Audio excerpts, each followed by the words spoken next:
These are the best commander cards to pick up now that Standard is rotated again. I'm your host, Joe Cherries. I'm your host, Beezy, and that makes us the Nitpicking Nerds, and we got videos every single day. And there's a people on screen right now, and that's our patrons. And you can join them by joining the link in the description that says Patreon. Yes, we love you all as much as we can without making you uncomfortable. Thank you all for the direct support. If you'd like to support us indirectly, tcgplayer.com is the best way to do that. Go there, buy the magic cards you were going to buy anyway, but as long as you start with our link in the description, you support this YouTube channel. One of the best ways to support the channel, I would say. And we're also supported by Maxfield.com because they're a sponsor, and there's going to be an ad somewhere in the video, and you're not going to be able to predict where it is, although I will welcome any guesses right now. Yes, and happy birthday to every single human and pet and anything that was born today, a different year. Happy Sentient birthday. beings. And even people who are being born right as we speak, which is... This one's for you. This one's for you, baby Johnson. What are we doing? Today, we're talking about cards. Standard recently rotated. Dominaria United was put into Standard, and with it being put into Standard, 4 sets were removed. We're going to talk about 2 of them today, Zendikar Rising and Kaldheim. Now, in the past, when we've done these videos, Standard had more bearing. Because people played that format. Because people played it on pricing. Meaning, when rotation came around, what you would see happen is cards would drop in price. That's not what we have here anymore. What we have is cards just kind of stay steady now because the biggest driving factor for card prices is the Commander format that we play. More so, it's going to be, hey, these cards are out of print right now. They're not being printed anymore.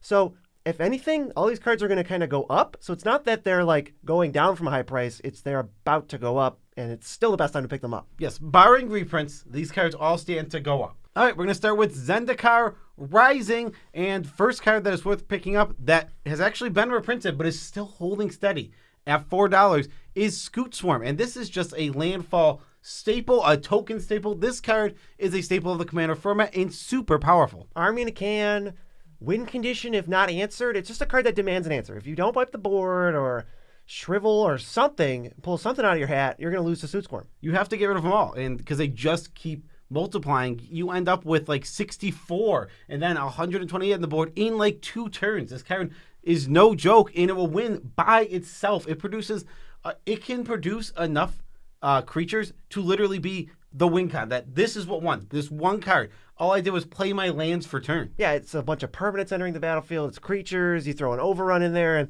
things get real messy. I could easily see this going up, doubling in price over the next couple months. Yeah, I think 100% this is a staple of the Commander format, in that if you have a deck that it fits in, you should get it right now. Oh, you want to talk about cards that are probably not going to get reprinted anytime soon. Staples of the Commander format, and you should just have already bought them. If not, then now it's MDFCs, like all of them. Like every single MDFC that's ever been printed.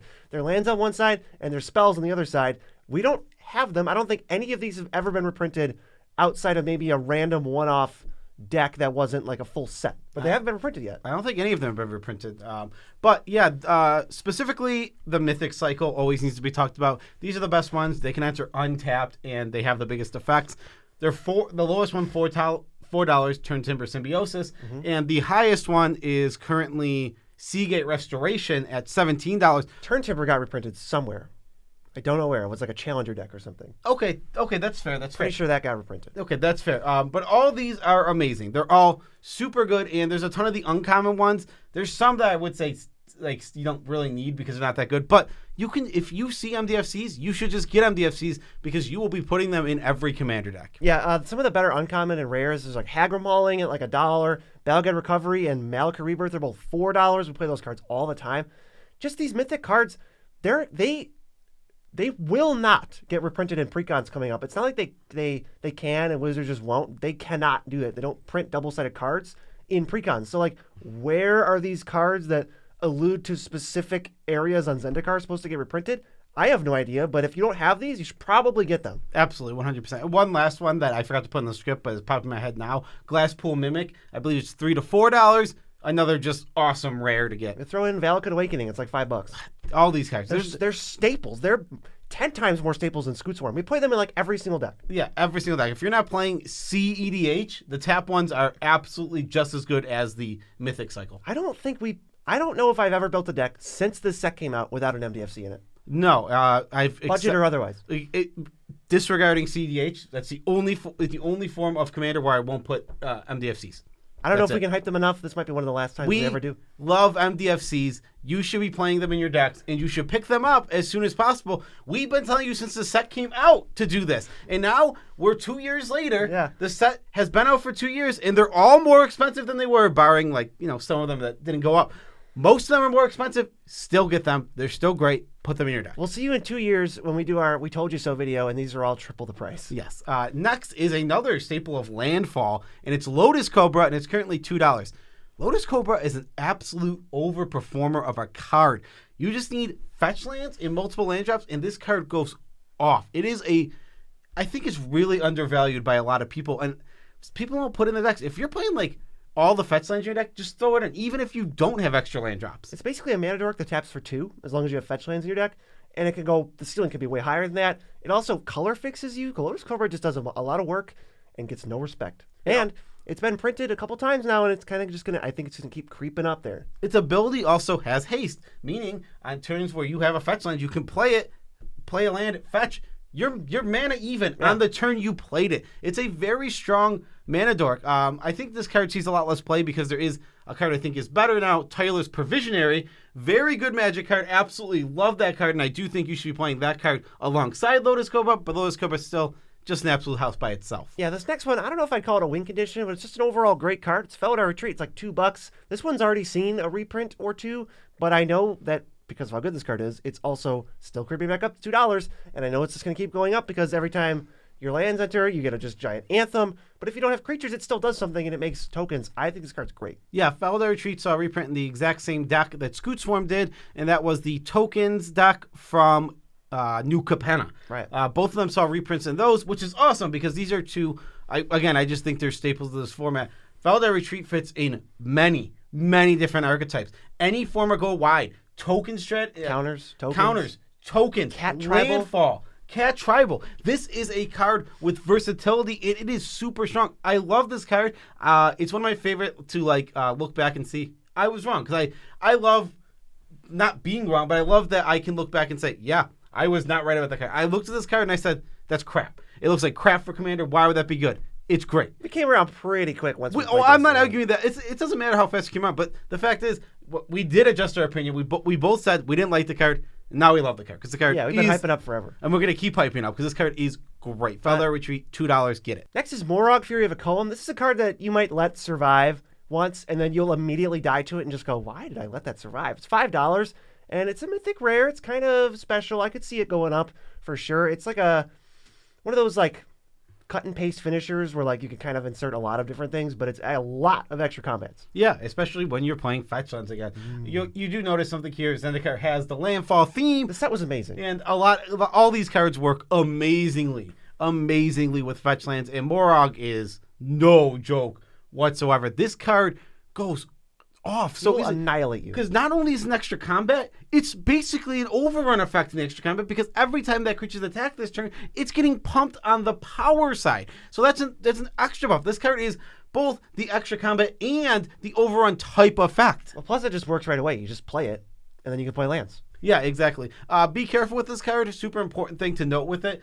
Play your land second main phase. Second main phase. Because if you play it first main phase, you go to combat, you get your untapped one, but your creatures are already untapped, you attack, then it goes to your regular combat after that. And they're tapped. There's no untapped phase in your normal combat stop. Or just playing with Veloc Retreat and you don't care. Yeah, that's true. And then all your creatures just have vigilance.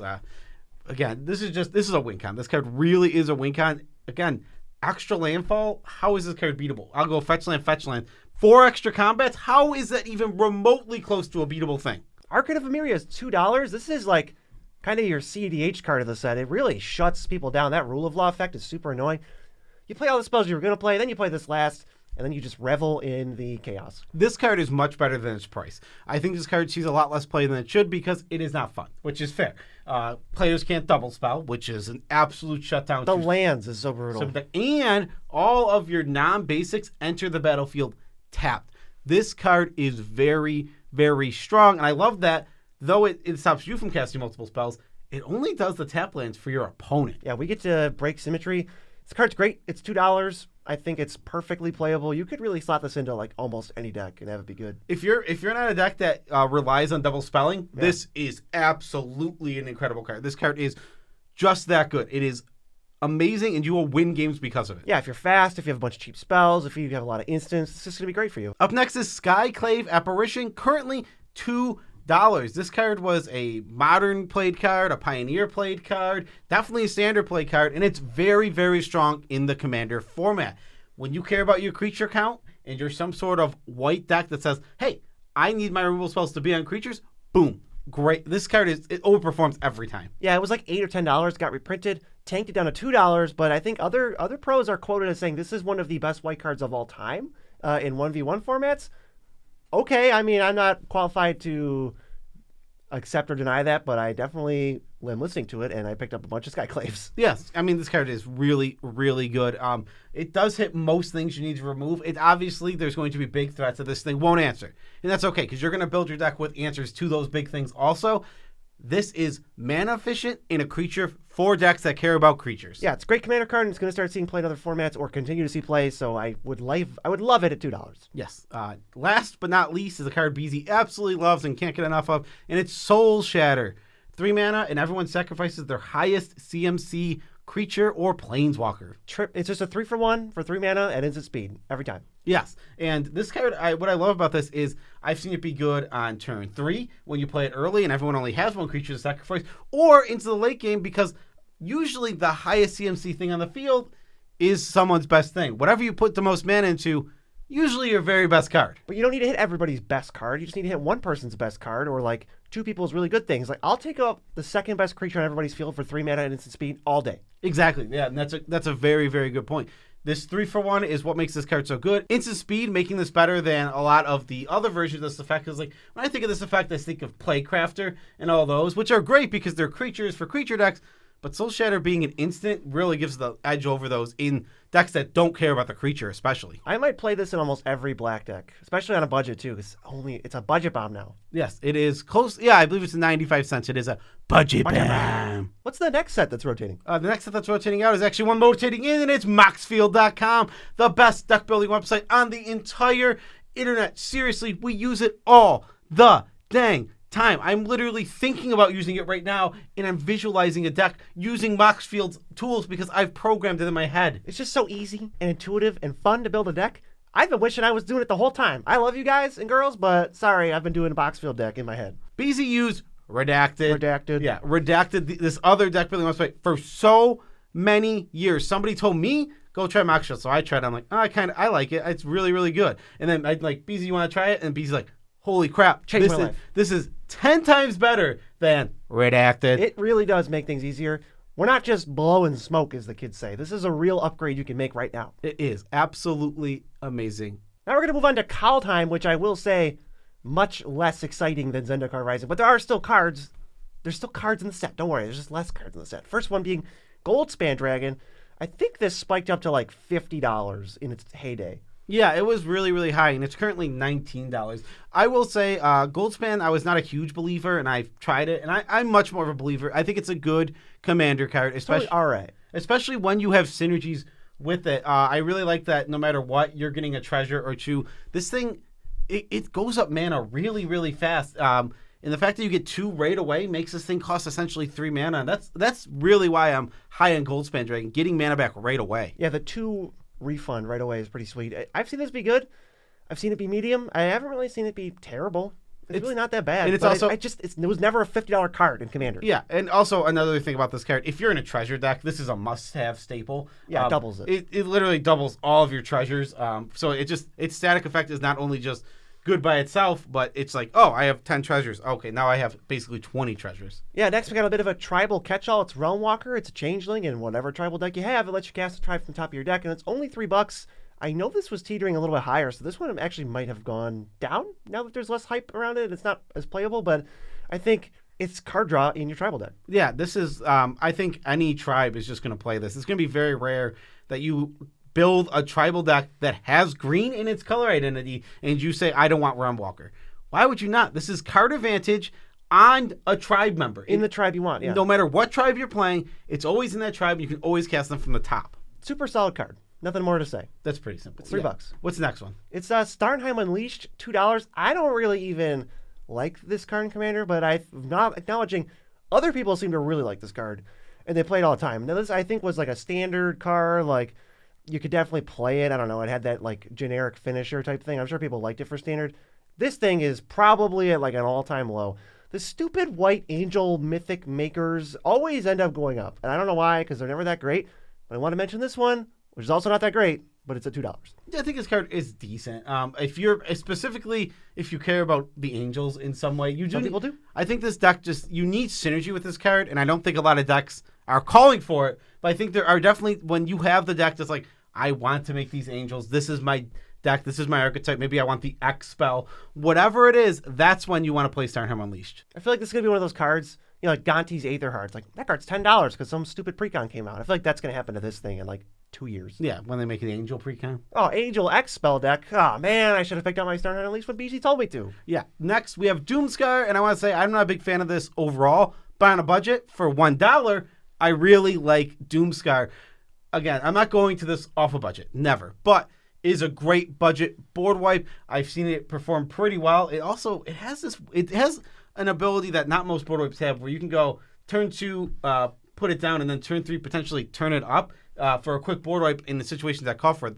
I guess like some Elfball type decks, that can be something very useful that you don't get from other board wipes. Sometimes foretelling your board wipe and having it be obvious is also good for you if people don't want to develop into it. Maybe that's the 1-2 combo. It's like you play Starlight Unleashed and Doomskar on your budget deck so that when they don't develop, you go, all right, here's 6 angels. And when they do, you just go, it wasn't Starlight Unleashed, you idiot. And then you wipe the board. This is definitely a budget card, but for how long? I think there's a super interesting, there is like you're onto something there with putting 2 or 3 foretells in your deck. Have them be opposites. Yeah, like you always, like if I put in a couple of more foretells in my deck with Delayed Blast Fireball, you might think a little differently when I play. It's not a mystery when it's always one card. Yeah, if I only have one foretell card in my Play from Exile deck, and it's Delayed Blast Fireball. And I know it is. And BZ always calls it. How about a card that you play?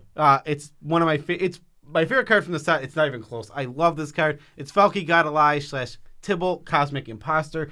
Currently $7 in Commander. I love this as top end value engine. This card is so cool on top of that, and it lets you play your opponent's stuff. You want to play rituals, you want to play mana rocks, get it out fast, and then protect it, throw some board wipes down, or maybe steal their board wipes, and if this thing doesn't die, it draws you 4 cards a turn, period. Like, that's what it does. They can't make you undraw them. This card's pretty strong, assuming you can kind of make it stick. Yeah, exactly. And we're only talking about the backside because, honestly, the front side is something you don't play almost ever. Like, it's there if you need it. It's there. It's a fallback, and it's nice that it's there. But we want to cast Tibble. We want this big planeswalker, one of the 10 planeswalkers we tell people to play in Commander. Yeah, and I definitely use Valky as a disruptive thing and had it matter. Yeah.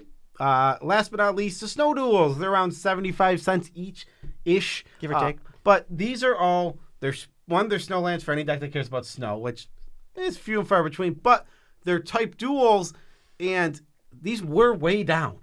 And they've just been creeping up because snow matters and because these have types, making them fetchable with so many different cards. Yeah, you have your duels from Dominaria, and those are fine. I like them, but these are strictly better because snow is strictly better than non-snow. So there's going to be a lot of decks that want these, and I would, if I didn't already, if I didn't already have a bunch, I would pick a bunch up. Like, pick up 10 of each, and you'll be happy about it. Now, if you want to find out if you're really special, if so, you're going to be seeing a completely unrelated video, and you can go watch it if you want, but if you're less special and you want a utility video, you can go check out the Strixhaven and D&D versions of what we just did. Peace out, Tribe Scouts.